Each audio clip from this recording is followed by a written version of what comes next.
Now that we've finished looking at the Google Art projects, we're going to take a look at the Google Cultural Institute section called Historic Moments. When you go to the Google Cultural Institute, on the main page it gives you the three choices. If you click Historic Moments, once the page loads, you're going to see a number of exhibits that are available for you to look at.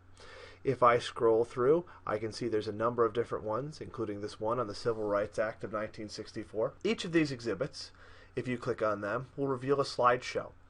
Now it opens up to a title page, which gives you a quick summary of what the slideshow is. And along the bottom, you can kind of see a number of different arrangements of pages.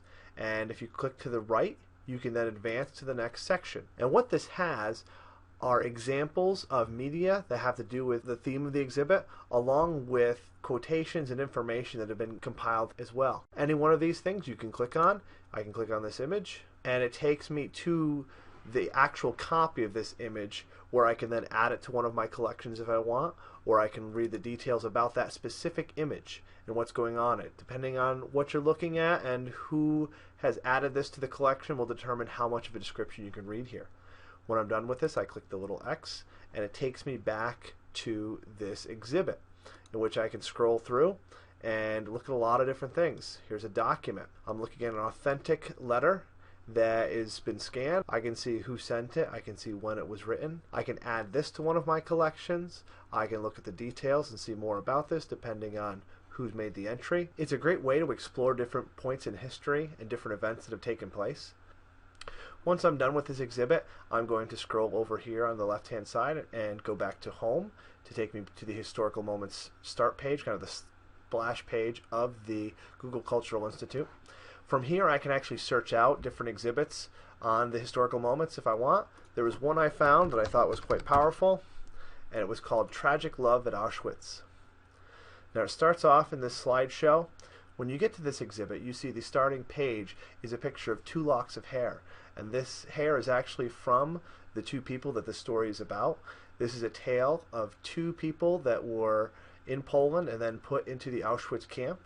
As you go through the story, you come to realize that this young couple met, fell in love, and were married. And it tells the story of what happened to these two people, and at one point they had escaped. And it goes through and you see documents showing where they were in the camp. You see photographs of people that were actually there. And you also see some sketches that were made, the documents that kind of told the story. As you go through, you'll often come to the maps of Auschwitz so you can kind of see where they lived. And as you keep reading, you eventually come to a number of different pieces of evidence that kind of go with the story. You'll find there's actually testimony from people that knew them. If I click on it, I come to this page, and it actually has the written testimony from one of the people that knew this young couple. I thought it was a very powerful tool to kind of get a look at history and kind of put all these different pieces of evidence together in a context that I think a student might be better able to see the whole story, since it's all together and it kind of runs in a chronological order, as opposed to if you gave students a couple of terms to search on Google and they had to go find different things. But these exhibits cover a number of different topics, and they are very powerful and great tools for educating students.